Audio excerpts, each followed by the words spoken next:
కారణం ఏంటంటే చుట్టుపక్కల ఉన్న 26 మున్సిపాలిటీస్ నుంచి మాకు 2 రోజుల నుంచి రిపీటెడ్ కాల్స్ రావడం జరుగుతుంది. ఏమని అంటే పర్మిషన్స్ ఉన్నాయి కూడా తీయాల్సి వస్తుంది, లేదంటే మీరే తీసేసుకోవడం వల్ల మాకు దీనిపై నుంచి కొంచెం డౌట్ వచ్చేసి మేము పరిగెత్తుకుని సార్ దగ్గరికి వచ్చాము. కాబట్టి సార్ క్లియర్ ఇన్స్ట్రక్షన్ ఇచ్చారు, అప్ టు 22 వరకు కూడా పే చేసిన వాటిని కూడా మేము కన్సిడర్ చేస్తాము.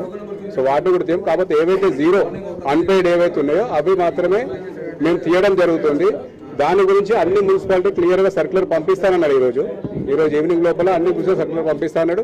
సో మాకు ఏవైతే పర్మిషన్స్ కట్టి ఉన్న వాటికి ఏం ప్రాబ్లం ఇక్కడ ఉండదు, అట్లాంటి దాన్ని మేము జరగనేమని చెప్పాడు. సో మేము కొత్త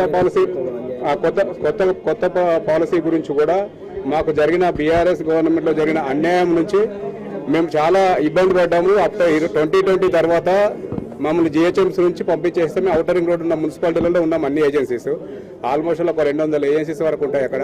మేము అంతా వెళ్ళి అక్కడ సెటిల్ అయిపోయినాము. సో ఇప్పుడు వచ్చేసినాక ఇప్పుడు గవర్నమెంట్ పాలసీ గురించి రిక్వెస్ట్ చేస్తానికి సీఎం హైరార్కీ వరకు అన్ని సీఎంఓ వల్ల కూడా మేము ఫైల్స్ ఇచ్చాము. కొత్త పాలసీ రావాలి, చిన్న సైజులో ఓటింగ్స్ రావాలి.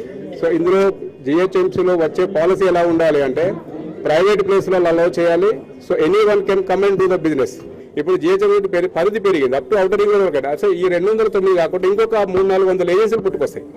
సో దాంతో ఒక్కొక్క ఏజెన్సీ దగ్గర మనం 15 మంది 20 మంది ఎంప్లాయ్మెంట్ వేసుకున్నా కూడా so it goes more than 30,000 వరకు ఎంప్లాయ్మెంట్ వచ్చే అవకాశం ఉంది.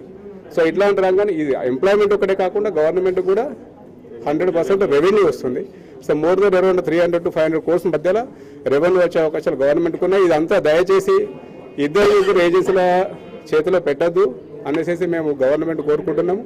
అందరికీ ఓపెన్ అవకాశాలు పెట్టండి. ఇంతకుముందు ఎలాగ ఉందో అలాగనే ఇలా మనకు దగ్గర ఓన్లీ తెలంగాణలో ఈ ప్రాబ్లం ఉందండి, ఏపీలో ఇలాంటి ప్రాబ్లం లేదు.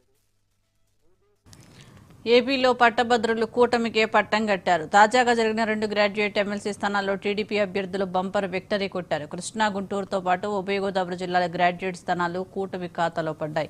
దీంతో ఏపీలోని 5 పట్టభద్రుల ఎమ్మెల్సీ స్థానాలకు టీడీపీ క్లీన్ స్వీప్ చేస్తున్నట్లయింది. అటు తెలంగాణలో కూడా ఊహించని ఫలితాలే వచ్చాయి. కరీంనగర్ గడ్డపై కాషాయ జెండా ఎగరగా